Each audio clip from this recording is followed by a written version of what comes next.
the public as they can. And just speaking of businesses now need to have a MyGov ID Okay, with can the you government. explain what a So, MyGov? We brought it up. We well, brought up basically, it's a MyGov ID government on Mike of the ID. Night already. Yeah, so it's basically your government ID, and it's like a centralized thing where basically, from your Medicare to your tax file number, everything can be linked into this digital ID that they're trying to do. So they're basically gleaning all the information now, but every business has to have a MyGov ID now, and they have to use single touch payroll, which is basically when you pay somebody, a small business or any business, doesn't have to be a small one, but it affects small businesses in a big way. Yeah. They have to basically every fortnight or whenever they do their pay run, it's automatically all sent through to the tax office. Okay, so the Australian Tax Office, and they know how much superannuation your company is paying to your staff. It's even got to the point now where they know how much annual leave is accrued. They can get all those finer details about every worker. So they basically know when you've had overtime, a meal payment, whatever tax you pay, when you're taking leave, how much you've got accrued. And they've got all this information. They say, oh, but we don't use any of that. You can Can I just add see them something? gathering. Yeah. You forgot one little thing, and it was one article about it a week and a half ago coming out of Australia, and I think US, a couple other places. You forgot tips. They want to know Oh, every penny you make off tips. yes, yes. And it's very interesting now. They even have like a thing on the tax website for a small business. So if you're a bricklayer, for example, and they worked out on average what the average bricklayer does every year. So many loads of sand, so much cement that they get, and how many wages they pay their team, this kind of thing. They average it out. And if your income is lower, you're reporting it as lower than what the average is, they'll flag it because they're thinking, oh, he must be getting some cash work somewhere. So too bad if you've been sick or broke your leg or something. But, it's interesting how they're just gathering all this information, and there must be some kind of algorithm running in the background there, keeping an eye on when there's fluctuations in their statistics, and they go get people. So it's been very interesting. I'm kind of looking into that a lot at the moment. Let me add something to you that's going to probably show up in your headlines in about 2 weeks there in Australia. Maybe 3, Yeah. but you're gonna message me when it does come. Send me a screenshot of the headline because I want to see it. Okay. Yep. Here it is.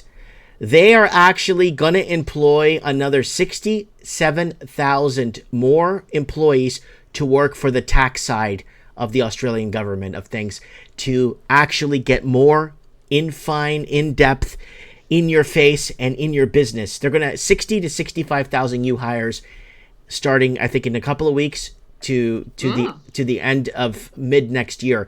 Australia is going to go full blown, and they're even thinking, are you ready for this? Yep. Of arming them if they have to go see a person. I wouldn't be surprised. Yep. You're going to see that in the headlines in the next couple of weeks. Australia or whatever is going to hire more for its tax revenue services and blah, blah, blah. 60 to 67,000 more public sector workers. And there are going to be a lot of public sector workers that a majority of them were not born in Australia. No. Because they are going to come after the Australians, and they're going to come after them real hard.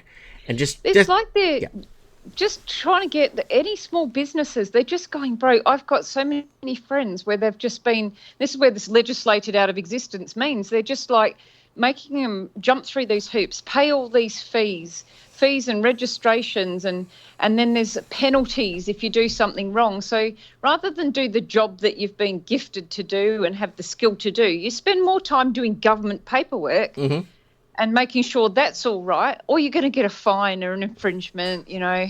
It's making things harder and harder for people to just run a business. Yep. And the same, and at every level, it's not just our federal government, but local governments and their stupid charges and fees on everything, rates and taxes, and it's just we're getting to the point where people are just giving up. They're going, this is just getting too hard. They're terrified of paying fines and getting into strife with things. So let me add something to what you're saying, if that's okay. Yeah. Here it is, front and center for people watching at home. And if you're listening to us on replay, live music industry on its knees and pleading for a government lifeline on insurance costs. So this is out of Australia. And listen to this. Listen to this. The cost of public liability insurance since lifting the pandemic restrictions has quadrupled for some venue operators, with one Adelaide pub reporting an increase of $10,000 to $40,000 as a result of its live music component. They are ripping apart the private sector, and they're going at it in a federal or a provincial or a municipal way to tax you to death. Yep. It's exactly what's happening. They want to squeeze every last cent out of people, send them broke, have everybody lying up for benefits, I guess, and succumbing to whatever they tell them to do. Mm-hmm. You can just sort of see it coming down the line. The other thing that's bugging the life out of my family at the moment is, the difficulty of kids trying to get jobs, like our young ones trying to get these entry-level jobs. They're just not around anymore. Well, here's the deal. Those entry-level jobs... Bondi, here, this is the deal.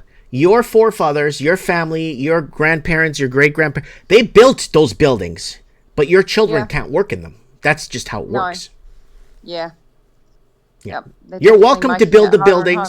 You're welcome to build the infrastructure, the sanitation, so people don't die at 20 and 30, and bring the fresh water in and the electricity. And now, those buildings aren't for you. That was happening in Toronto in the mid to late 90s and early 2000s. My dad built a lot of those government and a lot of those corporate skyscrapers, but our children or his children aren't allowed to work in them. That's for foreign people to come in and take over. Yeah, we're just not sure what's going on here at the moment. It's very strange. Like, young Australian people can't buy homes. They can't afford them. And that goes into the other... They can't start businesses, otherwise they'll be legislated out of their job. And here it is for homes. Housing in Sydney won't become affordable until at least the 2030s. Yeah. 2030s. My kids will be up in their 30s and 40s then. Yeah. I mean, it's just crazy. It's, people just lose hope when you just feel like you can't do anything. You can't do the job that you want. You can't buy a home. Can't afford to have children. It's just, I wonder where it's all going to end, Anyway. It is heartbreaking, but you're telling us what it is. This is not a drama show. This show is not a drama call-in show. This is the truth. And this is what is happening on the ground. And this is why they want to ban us, eh?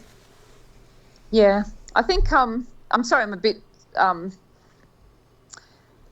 discontinuous with what I'm saying. There's bits here, bits there. I've always got lots of things. I'm like, oh, wow, I can see this happening, that happening. Got to tell Mike. But, there's just so much going on. Just can't quite get my finger on the pulse. There's just a bad feeling around that something's not right. So I'm just wondering what the next thing is that they're going to pull on everybody.